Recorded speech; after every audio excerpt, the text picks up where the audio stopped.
So hi, my name is Mark Johnson. I am recording this video with Kikuyu Chrysler, and this is in efforts to raise funds for a wheelchair accessible vehicle for myself. I've known her for a while, but I'll let her tell her story, and that way you can get her point of view.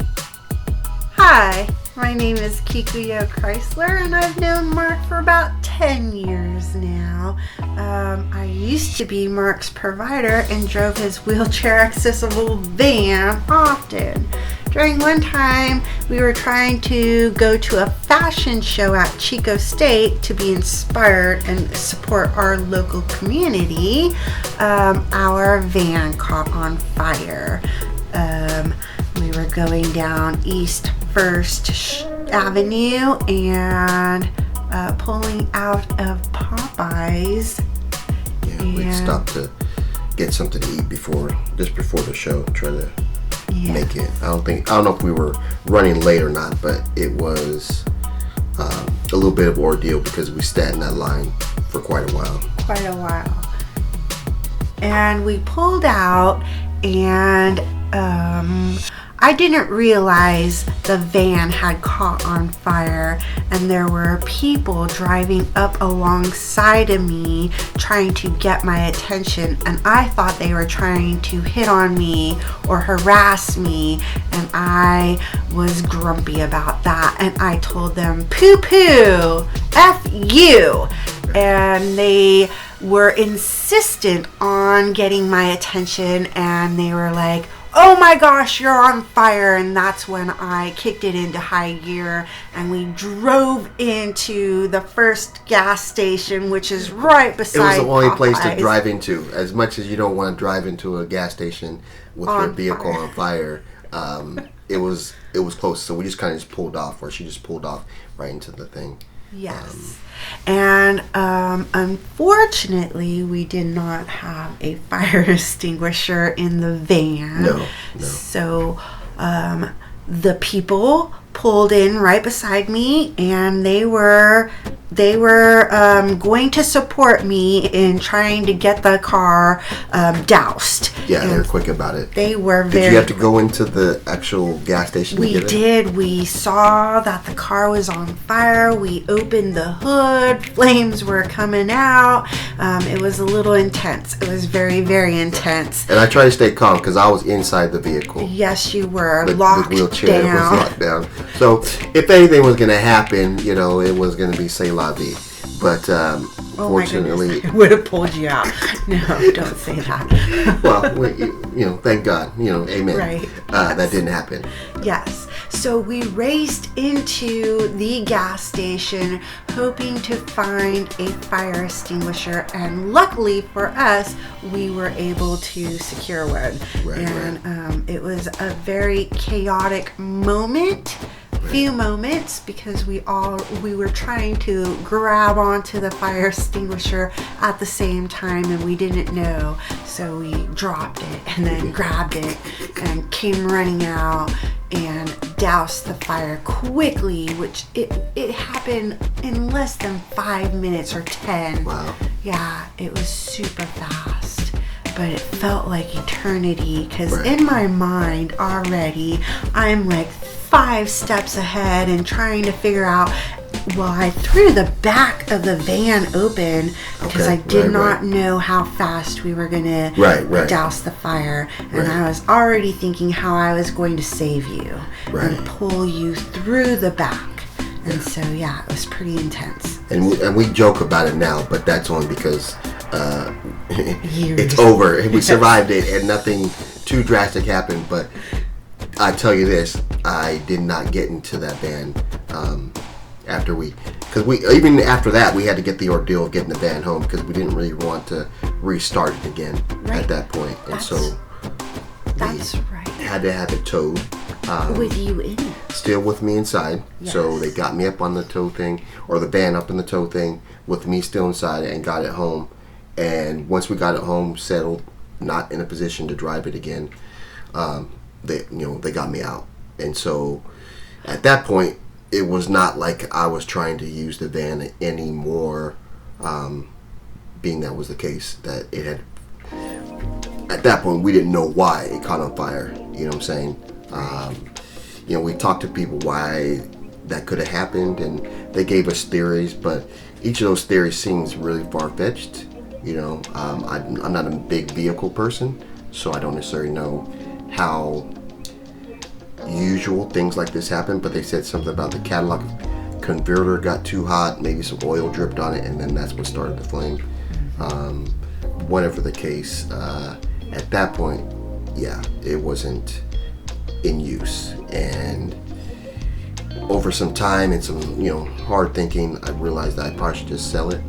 So at that point, I tried to find someone that was willing to buy it based on what the situation was. I didn't hide that. I didn't hide that fact, but I let them know the situation. If they can deal with that, they could deal with that. And so I ended up selling the van, not for what it was worth. I'm for sure it was not for what it was worth at that time, because it was still in nice condition. It just had maybe some transmission, maybe some minor cosmetic situations, inside, outside. Right. Less than $1,500 worth of work. Right. Yeah. So, also, I want to backtrack to that night where after the van caught on fire, we had to wait for like 2 or 3 hours because the tow truck that did come, well, we couldn't find anybody who had AAA. Yeah.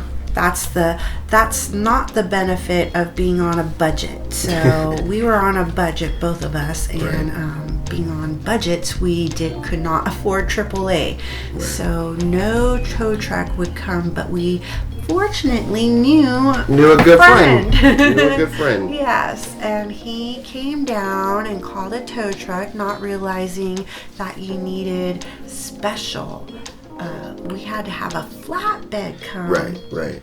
And that came I think 2 hours later. Well, it was on another call, so it had to finish that one first to come. Right. Yeah. And then we put you onto the flat bed of the truck, and that was traumatic because he went fast in the alleyways. Oh, the turns.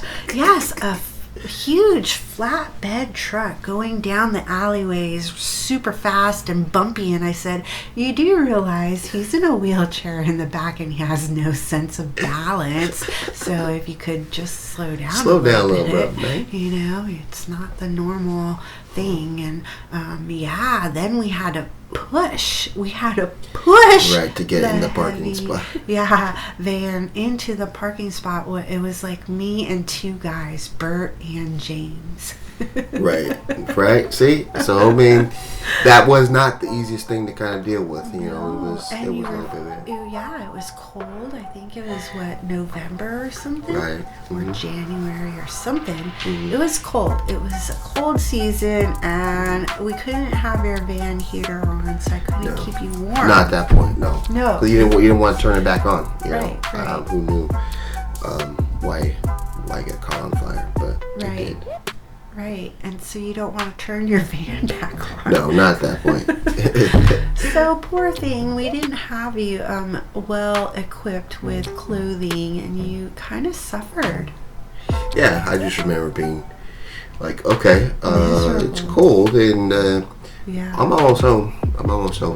Thinking about the heater, turn the heater on. I know. In the house. I was so upset and frustrated having to wait that long, and I said, oh my goodness, we could have been home by now. I could have pushed you home.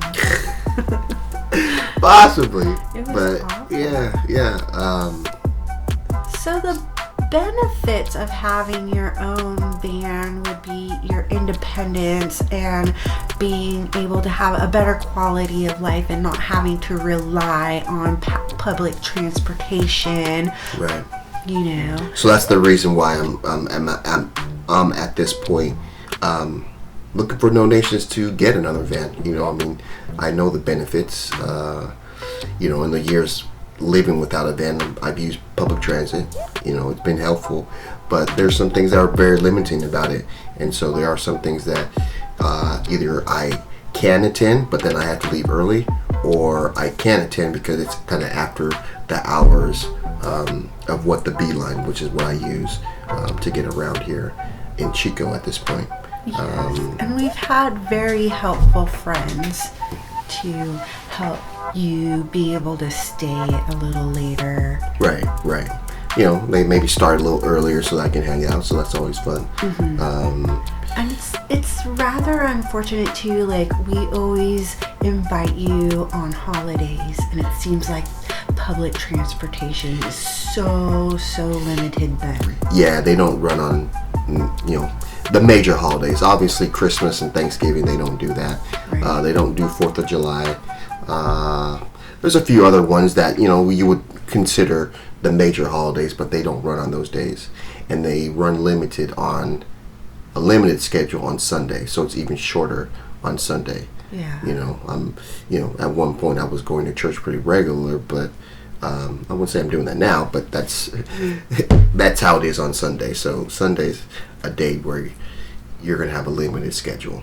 Yeah. And there's fare. I'm not complaining about the fare. The fare is pretty reasonable, but on a budget, it's not cost effective. yeah, it's not cost effective over scale, especially if I'm throwing in there social events with doctor visits and things like that. You know, Right. that makes it a little difficult.